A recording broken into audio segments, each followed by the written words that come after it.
preguntas logro realizar. Porque por lo menos tienen que ser alrededor de unas 3 filas. Y cada fila por lo menos 25, 30 preguntas. Entonces más o menos tendría que realizar unas 90 preguntas.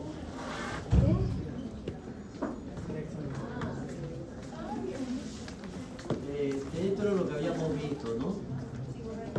Como le dije yo, la primera parte. Vamos a tener que hacer cambiar el diagnóstico. Hablamos de esto.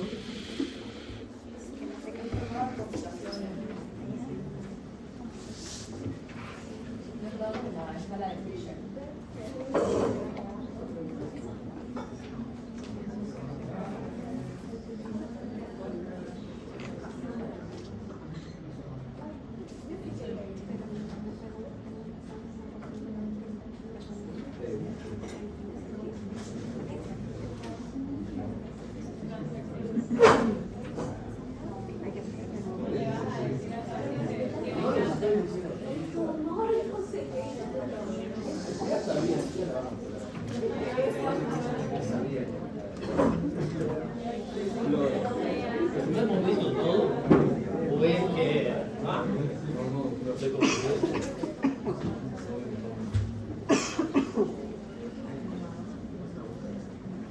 A ver, ¿qué parte quedamos?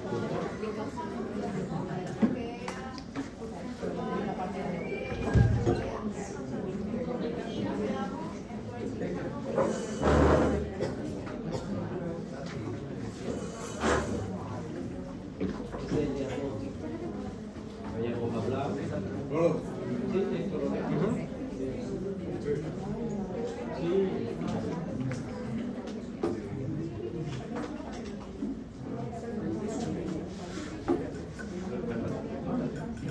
¿Tú qué abriste de radio? Sí, sí. Antes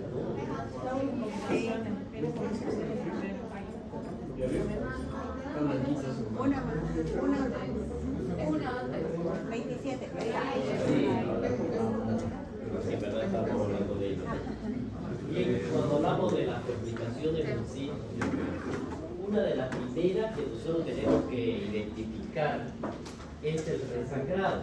Es decir, durante el proceso de la evolución del cuadro va a llegar en que este se va a detener y ¿qué le vamos a hacer? Un tratamiento para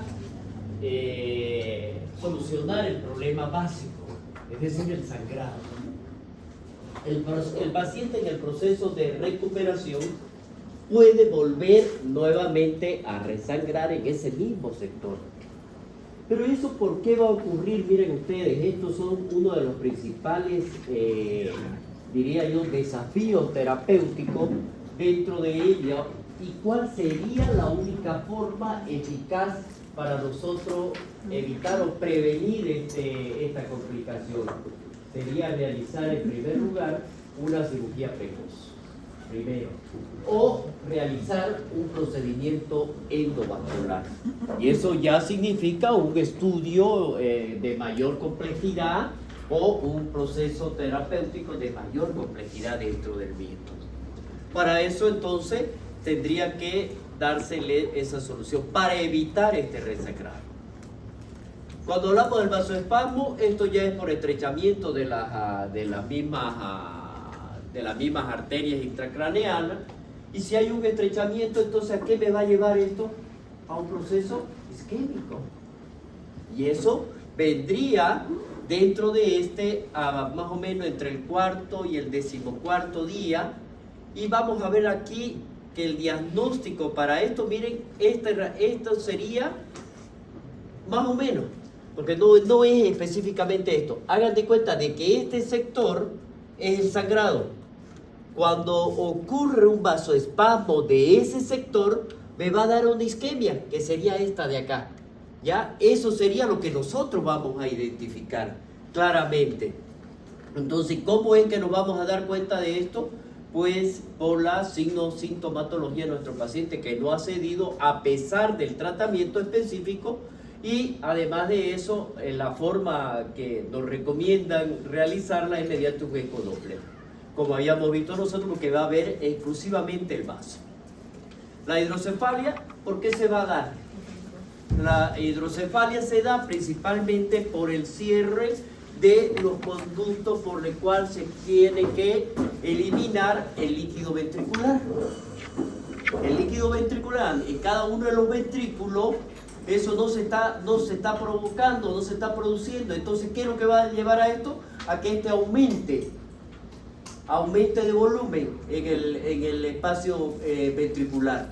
Y eso se llama hidrocefalia, por la retención del mismo. Esto es la causa obstructiva, que puede ser en la parte más temprana del sistema ventricular, o sea, de la dilatación, y eso va aumentando. Estos son los ventrículos. Generalmente esto se da en el tercer ventrículo y los laterales, ¿no? O en los comunicantes. Entonces, ¿qué es lo que hay aquí? ¿Qué es lo que se va a producir dentro de esto? Si bien esta alteración que lleva por la misma reabsorción del líquido cefalorraquídeo hace que vamos a ir nosotros llevándolo a la misma. Si está en el tercero y en los laterales, vayan imaginándose ustedes el cerebro, en los laterales, la reabsorción hace que se pase hacia el cuarto ventrículo por la misma cantidad, y como se va a reabsorber a nivel del tejido parenquimatoso, eso aumenta la presión intracraneana. Entonces eso, además, porque está obstruido el conducto, no se olvide, está obstruido, entonces no hay por dónde. Entonces, ante esto lleva a que se aumente la presión intracraneana. Ya tenemos otra causa en el cual nuestro paciente se llevaría a la hidrocefalia. Esto sería la hipertensión intracraneana. Esto generalmente, el estado neurológico de nuestro paciente sería un mal pronóstico para él, cuando tenemos un aumento de esta. Por lo tanto, aquí, ¿cuáles dijimos las causas principales para este aumento? La hidrocefalia, la hemorragia misma intraparenquimatosa, o se le provoca un edema cerebral. Entonces aquí nosotros vamos a ver cuál sería la forma de poder sacar esto. Es decir, ¿cómo vamos a solucionar esto? Drenando el líquido cefalorraquídeo. Ahí es donde se coloca una sonda para que drene el líquido cefalorraquídeo. Es la única forma. ¿Ya? Y a eso lo vamos a conocer nosotros como una ventriculostomía. Las convulsiones, este es otro. Esto se da por los casos de los hematomas córticos subcorticales y se dan en el inicio del cuadro. Y por lo tanto, este ya es un riesgo independiente, ya de las convulsiones que son tardías, y puede ser un predictor de que la evolución de nuestro paciente va a ser desfavorable si se presenta este tipo de convulsiones. Entonces vamos a ver nosotros dentro de esto, de las extraneurológicas, las cardiovasculares, vamos a ver que tienen una arritmia casi en el 91% de los pacientes con hemorragia subarachnoidea presentan arritmia, o van a ver que pueden cursar con hipertensión o hipotensión de acuerdo al cuadro que se vaya a presentar, y al mismo tiempo insuficiencia cardíaca. La respiratoria puede llevarme un edema agudo de pulmón, ¿ya? Las atelectasias, la neumonía, por el mismo estancia del paciente, es decir, son hipostáticos, no se los moviliza, hay las secreciones que se acumulan, no hay la mecánica respiratoria para que ayude a la expulsión, etcétera, etcétera. Por lo tanto, hay una complicación mayor. A nivel de las alteraciones del medio interno, aquí lo que más sucede con este tipo de pacientes son el aumento de la glucosa en sangre y al mismo tiempo la hiponatremia. Por lo tanto, ¿esto qué va a pasar? Si yo tengo ese proceso de aumenta la glucosa, disminuye el cloruro de sodio, es decir, el sodio, me hace que se aumente la retención de líquido y se libera una hormona, que es la hormona natriurética. ¿Y qué hace este tipo de hormona? Supuestamente Dice, señores, no tenemos líquido. No, eso dice, no tenemos líquido, señores. Por lo tanto, retengamos. Y retiene más. Y aumenta más, y aumenta la presión. Entonces aquí vamos a ver que el daño que me va a llevar es a un daño hipotalámico. Eso tenemos que tener cuidado. Problemas infecciosos, urinarios, respiratorios y cuadros sépticos, fiebres asociadas a la hemorragia, pueden ser de causas no infecciosas igual. El diagnóstico, ¿cómo lo vamos a manejar? Igual que manejamos los otros ACV. Así como hemos manejado el ACV isquémico, lo vamos a manejar este. Y vamos a ver nosotros qué: sindrómico, topográfico, etiológico, y evaluamos la gravedad del caso. La anamnesis, lo mismo que hicimos, pero aquí vamos a tomar un énfasis mayor en lo que viene a ser la hipertensión arterial, no olvidemos, y los antecedentes familiares dentro de la anamnesis que nosotros vamos a realizar con nuestro paciente. Los factores hemorrágicos, dentro de ellos, por ejemplo, los factores de riesgo cardiovasculares. ¿Qué dijimos? La hipertensión, la diabetes mellitus. Los factores hemorrágicos como el tabaco, la edad, la hipertensión, el consumo de droga. Vamos a ver si la instauración, ¿cómo fue la instauración?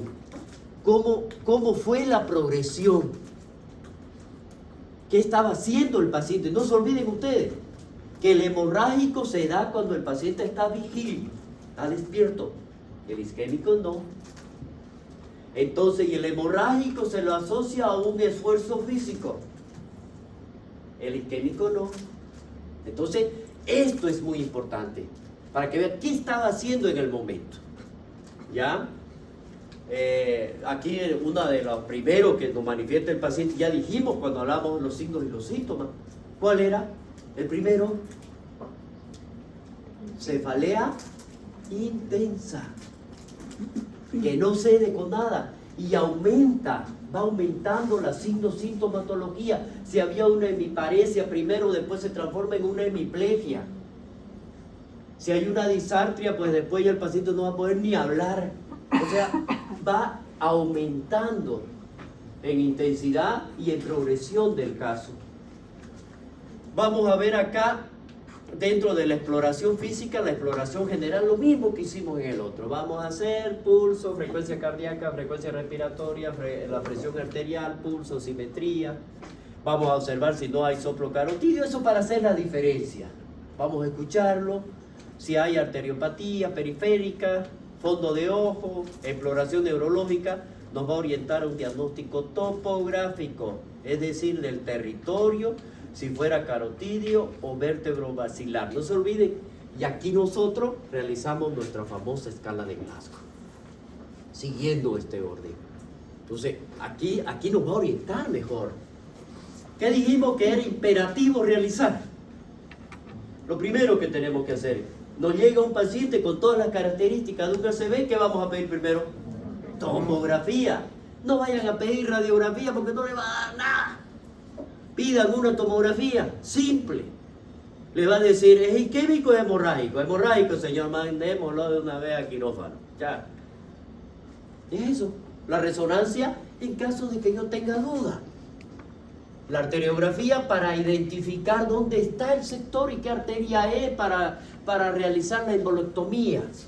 Ecocardiograma en caso de que estemos sospechando de que sea un problema cardíaco.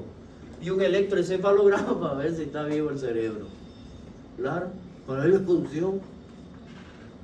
¿Ya? La prueba complementaria en los servicios de urgencia, la analítica básica, siempre hemograma completo, urea, creatinina, todo. El ionograma, siempre no se olviden ustedes de pedir sodio, cloro, potasio, magnesio y calcio. Siempre, el ionograma, esto es lo más importante. Y algunas de ellas que serían asociadas. No es que vayan a pedir toda la batería. No vayan a pedir, por ahí no tienen plata. Un hemograma, su glucosa, su urea, su creatinina y su ionograma. Con eso ya tienen, y un examen de orina. Con eso ya tienen ustedes una visión general de todo lo que va a pasar. Si después de eso es necesario pedir pues algún otro tipo de analítica, una bioquímica sanguínea, no sé, un ANCA porque sospechaba en una colagenopatía, o un FAN, no sé, pues cualquiera de ellos, como cuando hablemos de reumato. De ahí vamos a hablar de ello. Pero mientras tanto, no es necesario. El electrocardiograma ya dijimos cuándo. La radiografía de tórax. La radiografía de tórax se la voy a pedir a este tipo de paciente en caso de que yo esté sospechando de algo a nivel pulmonar o a nivel de la pared torácica. Por ejemplo, si estoy sospechando de una neumonía, de una telectasia, de una bronconeumonía, un derrame pleural, ahí se la pediré. O cuando esté sospechando de que exista algún tipo de trauma por asociarse a esta hemorragia, un hematoma cerebral asociado a un trauma, para ver si no hay fracturas costales. Bueno. También nos va a orientar a la patología cardíaca porque vamos a ver si existe una cardiomegalia, si existe un botón aórtico aumentado. A ver, podríamos analizarlo. El ataque craneal siempre, como dijimos nosotros, es urgente y a la menor brevedad posible para poder identificar qué tipo de lesión es el que nos está dando. Bueno, esto es las hemorragias. Se ve blanco. Miren ustedes, si nosotros vemos aquí ya está en el ventrículo, lo mismo acá. ¿Qué es lo que nos permite a nosotros diagnosticar de que esta hemorragia, por ejemplo, es antiguo, con el cuadro evolutivo, es crónico? Cuando va reabsorbiéndose, muchas veces no se operan, entonces se va reabsorbiendo y en el momento de la reabsorción me deja un halo isquémico alrededor de la hemorragia, de donde estaba. Ese halo isquémico a mí me dice es crónico. ¿Me entienden? Eso es lo que me está diciendo. Esto de aquí. O si este fuera mayor, digamos. Miren ustedes la diferencia que existe. Para llegar a un diagnóstico etiológico, la resonancia. Aquí está mal, ya no es nuclear. Es imagen de resonancia nuclear e imagen de resonancia magnética. Nada de nuclear tiene. Porque cuando hablamos de nuclear, ¿qué utilizamos? Rayo gamma. ¿Pero qué utilizamos?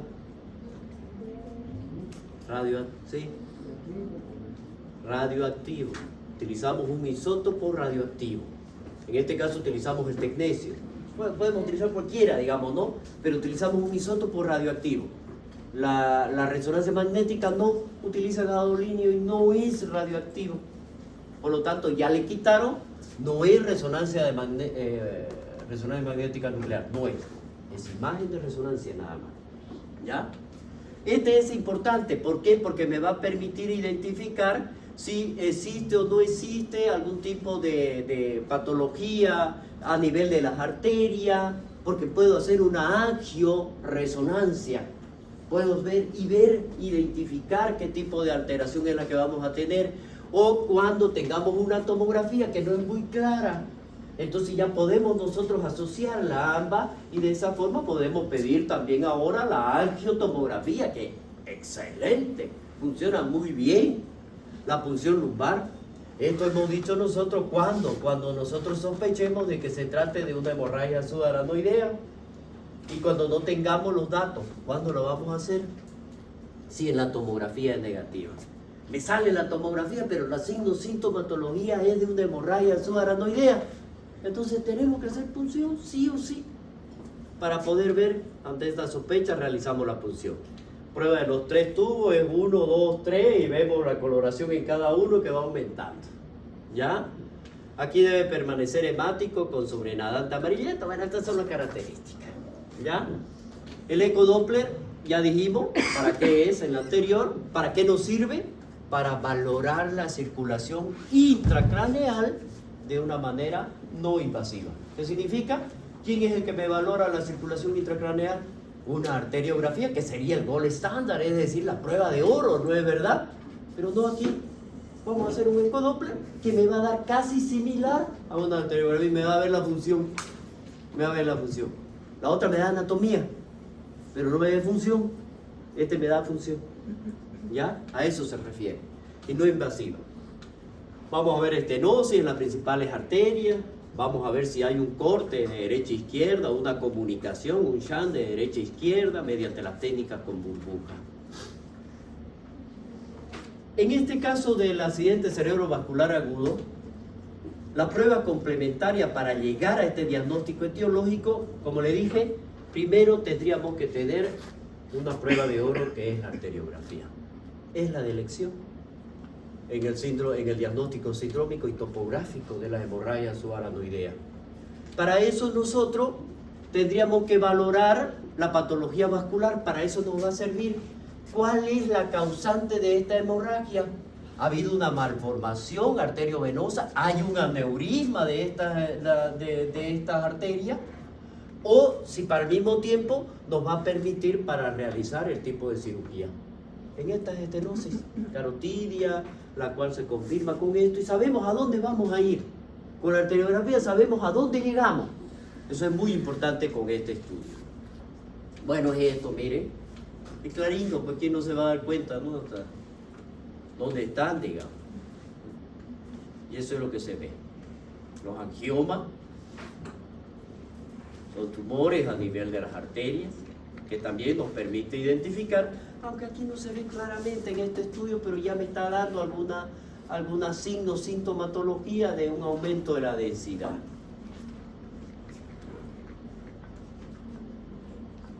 Bueno, miren. Malformaciones arteriovenosas, donde me dan el sangrado, lo ve la forma de alteraciones que ya existen y se comprueba con la arteriografía, la angiotag. En el tratamiento aquí, al igual que el isquémico, tendríamos que distinguir 3 fuentes terapéuticas y la tenemos que seguir. Por ejemplo, la medida general. Estas son la base para complementar la siguiente. Pero esto, lo que si nosotros no realizamos estas medidas generales, pues estas son las que más van a influir en el pronóstico final. ¿Qué significa esto?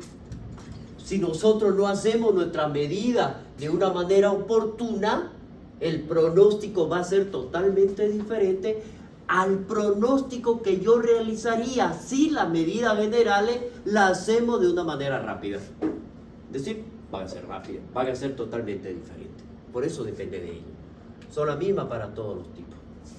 Prevención y tratamiento de las complicaciones y el tratamiento específico. Permeabilidad y protección de las vías aéreas, que ya lo hablamos la otra vez. Reposo en la cama, ya dijimos también. Mantener una correcta oxigenación, ya lo hablamos. Control de la función cardíaca y la tensión arterial, que también lo dijimos, pero aquí nos vamos a mantener un poquito en esto. El control de la función cardíaca y la tensión arterial no necesita tratamiento cuando, miren ustedes, esto es muy importante, cuando el ACV hemorrágico, la presión arterial sistólica, sea inferior a 180, ya que aquí nosotros lo podemos hacer y lo podemos controlar simplemente con las medidas generales, cuando es menor a 180. En caso de una ACV hemorrágica, si la presión es mayor, la sistólica es mayor a 180, pasada la primera hora de que se inició el cuadro, entonces nosotros vamos a utilizar un tratamiento. Y aquí utilizamos el labetalol, el captopril o el lisinopril. Ya existen muchos medicamentos antihipertensivos que podemos nosotros utilizar, solo para nombrarle algunos de ellos. Manejo de la presión arterial en la hemorragia intracerebral. Si la presión arterial es mayor o igual a 230 y la diastólica es mayor o igual a 140, son 2 mediciones separadas de 5 minutos, entonces no tenemos que darle vuelta, nosotros tenemos que utilizar el nitroprusiato. Y si nosotros no podemos, este nitroprusiato lo tenemos que manejar en una unidad de cuidados intermedios o intensivos. No se debe manejar en la sala. Si nosotros en nuestra emergencia tenemos el personal capacitado, lo podemos hacer. Porque necesito un monitoreo cercano, porque me puede bajar la presión de golpe y mi paciente puede fallecer. Si la presión está entre 180 o 230, entre 180 y 230, y la diastólica entre 105 a 140, entonces utilizamos o el enalapril o el labetalol.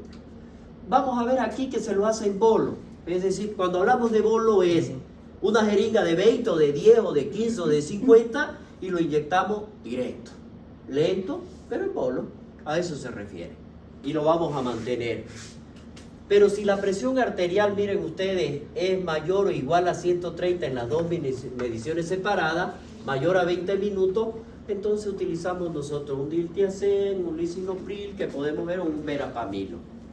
Si están menores la presión a 180, la sistólica, y de 105 la diastólica, no requiere tratamiento.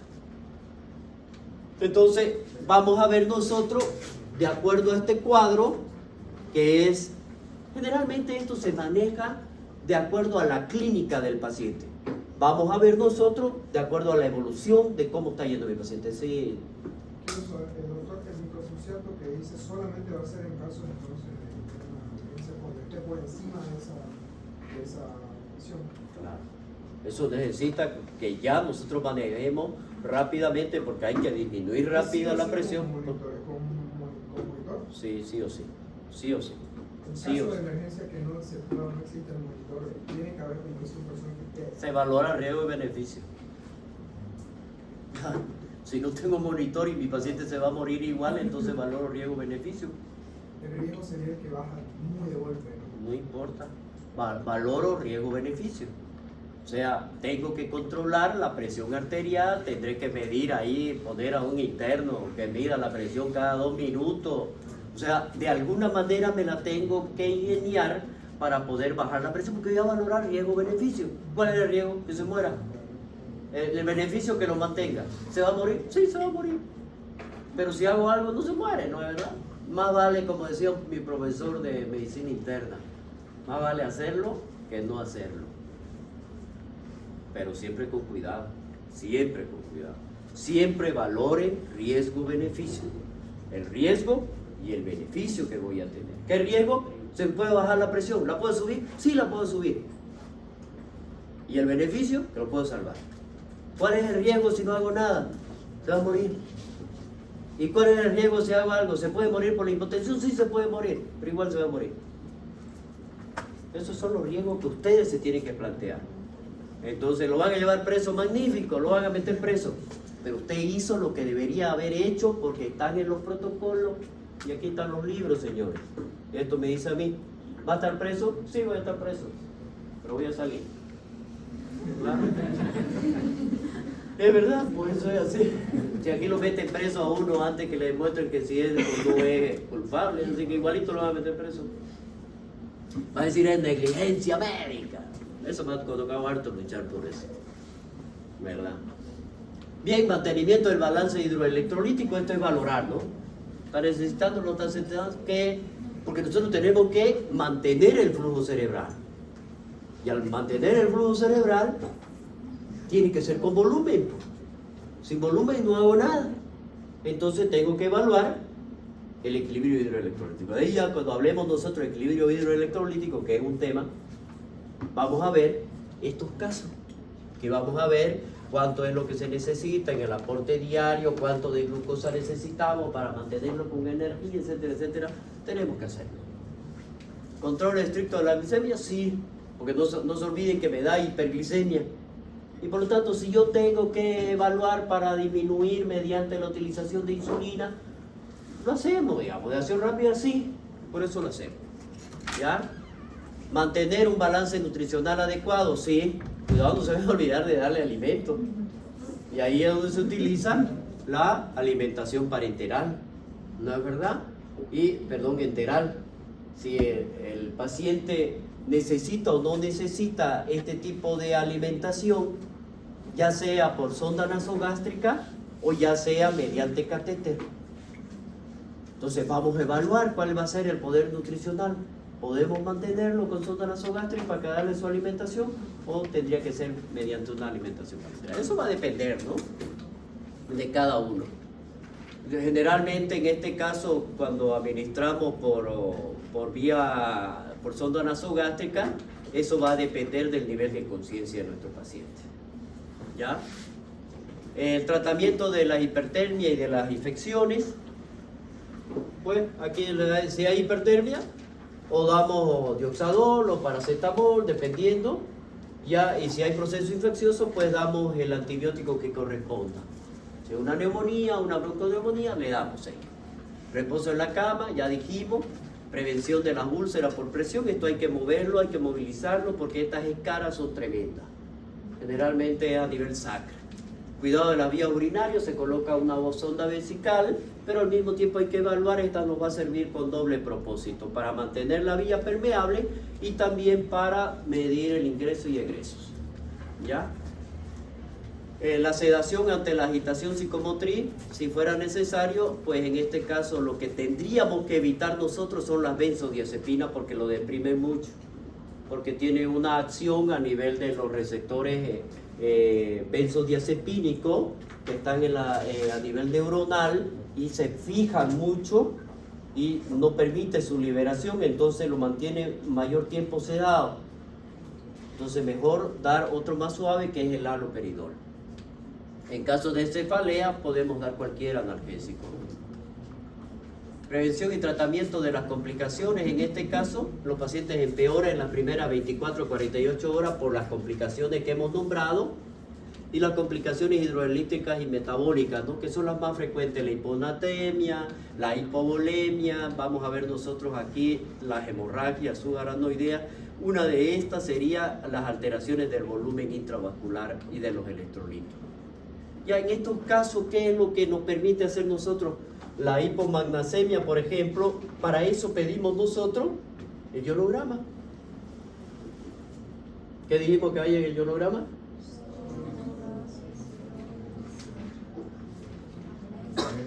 Y calcio. Sodio, potasio, cloro, magnesio y calcio. Los 5 son los que vienen. Entonces eso nos va a permitir a nosotros reponerlo en caso de que fuera necesario. Ya esto ya sabemos que ocurre entre el 2 y el 12 días después de la hemorragia. Esto ya nos están diciendo qué se está provocando posterior a esta hemorragia. Son los infartos por vasoespasmo que se están dando. Las complicaciones cardíacas, aquí vamos a ver las insuficiencias, principalmente dentro de ellas. Vamos a ver en este caso de los cambios que pueden haber en el electrocardiograma. Ya vamos a determinar aquí si existe o no existen los tipos de arritmia. Puede provocarse una muerte súbita de nuestro paciente en este tipo de hemorragia subarachnoidea por la ruptura neuroesmática. Vamos a ver que en estos pacientes que sufren ese tipo de lesión a nivel intracerebral o intracraneana, ya me puede llevar a un paro respiratorio por compresión del mismo, ¿ya? Y vamos a ver que dentro de esto, si bien puede existir, vamos a encontrar que existen algún tipo de clasificación dentro de ellos que nos dice lo que es que yo me imagino el sangrado dentro, eso va a seguir aumentando y va aumentando y va presionando, me lo estoy imaginando. Y eso me está dando compresión de todos los órganos o sectores o segmentos que se encuentran alrededor. Y uno de esos es el centro respiratorio. Ya, eso es uno de los principales. Las complicaciones pulmonares, ya le dije, neumonía, atelectasia, el distrés, broncoespasmos, la fiebre que pueden presentar nuestros pacientes. Puede haber dentro de las complicaciones neurológicas el resangrado, que habíamos dicho ya la causa mayor de morbilidad porque se produce alrededor de más o menos el 25%. Y vamos a ver aquí que en las aneurismas intracraneales, por ejemplo, el primer sangrado, miren esto, sangró por primera vez el paciente, llegó con su sangrado, el porcentaje de mortalidad ya es de un 43%. Si sangra por segunda vez, el 35% de sobrevida, es decir, un 65% de mortalidad. Y la mortalidad total, si es que me llega entre un 50 a un 60%. Es decir, miren ustedes, de acuerdo. Por eso las instauraciones son muy importantes para que nosotros podamos actuar lo más antes posible. El edema cerebral, la herniación cerebral, el desarrollo de hipertensión intracraneana. En este caso, por ejemplo, cuando hablamos de edema cerebral, aquí ya nosotros tenemos que sospechar cuándo. Cuando nuestro paciente tiene anisocoria, las dos son diferentes, una así y la otra así. ¿ya? La paresia del septo par, reflejo cutáneo plantar, extensor bilateral, papiledema, cefalea, vómitos en el escopetazo o postura de descerebración. En estos casos hay que hacer una tomografía craneal urgente. La crisis comisional, en este caso, si se producen, aquí, solo si se producen, nunca nosotros tenemos que realizarlo de una manera profiláctica. ¿Cuándo? La impregnación con fenitoína. Es decir, no porque llegó y para prevenir tenemos que hacer esta impregnación con fenitoína. Entonces la dosis de carga y pasadas las 12 a 18 horas, recién nosotros lo vamos. Sí se presentan las crisis comisionales. La hidrocefalia aguda, en este caso, por las hemorragias que son intraventriculares, ya están comprometiendo lo que es el cuarto ventrículo. Entonces vamos a ver que en este caso se pueden presentar hemorragia o infarto de las fosas posteriores. En este caso el diagnóstico, ¿cómo lo vamos a hacer? Mediante la tomografía. ¿Y su tratamiento qué es? Colocar una válvula o una sonda para derivación urgente al peritoneo. Restricción moderada de líquido, de cabecera, ¿qué es lo que tenemos que hacer? En el vasoespasmo, por ejemplo, cerebral, ¿qué es lo que tendríamos que hacer aquí? Dos modificaciones, existen dos definiciones de la misma. La angiográfica, que es la que me va a dar las manifestaciones clínicas, la que me va a dar las manifestaciones topográficas, y la sintomática. En la angiográfica, aquí, ¿qué es lo que vemos? ¿Por qué es que me está produciendo este espasmo? Porque existe un estrechamiento de la columna de las arterias. ¿Y eso cómo lo vemos nosotros? Cuando, de la columna del contraste, cuando el contraste pasa a través de la arteria, aquí vamos a ver como si existiera una especie de presión, pero que pasa delgadito. Eso es lo que lo vamos a ver en las arterias cerebrales mayores. Cuando es angiográfico, aquí habitualmente se inicia los días de 3 a 5 días de la hemorragia. Así exhibe aquí no el máximo estrechamiento de la luz. Ya estamos viendo no entre el 5º al 14 día más o menos, o 14º, estos se van a ir resolviendo sin realizar ningún tipo de tratamiento, más o menos para ir a desaparecer a las 4 semanas. Cuando esto dice que este estrechamiento angiográfico se identifica entre un 30 y 70% de las arteriografías, ¿qué es lo que se realiza? Si estamos más o menos en el 7º día de esta hemorragia, entonces, ¿a qué tendría que realizar yo para evitar esto de aquí? En este caso sería una embolización o una vasodilatación. Eso lo hacen ya en hemodinamia en el Hospital San Juan de Dios. El tratamiento quirúrgico, también se ha sido publicado ya estudios multicéntricos sobre la eficacia del tratamiento. Miren esto, este estudio es muy importante, del tratamiento quirúrgico precoz en todas las hemorragias cerebrales espontáneas, frente a un tratamiento conservador, llegando a la conclusión de que en general, miren ustedes, no aporta ningún beneficio. Mayores beneficios, dice. Pero aquí dan las recomendaciones. No se recomienda, miren, por eso les he dicho que no todo se opera, se esperan que se reabsorban. Dice, no se recomienda cirugía en pacientes con hemorragias intracraneanas supratentoriales de volumen menor a los 10 ml o que tenga un déficit neurológico mínimo. Este estudio demostró que los beneficios no van a ser mayores. A eso se refería. Se recomienda cirugía en pacientes con hemorragia cerebelosa, con deterioro neurológico, compresión del tronco e hidrocefalia que deben operarse de forma. Paciente con hemorragia lobular del tamaño moderado a grave sin sospecha de aneurisma, que representan deterioro neurológico. O caso de lesión estructural asociado que pueda resolverse en el mismo acto quirúrgico. Como vemos nosotros, ya me están dando la clasificación, cuándo tengo que ingresar, cuándo tengo que realizar y cuándo no debo realizar un acto quirúrgico. Como verán ustedes, no es difícil. Ya el día de mañana, el día jueves, terminamos ciclo de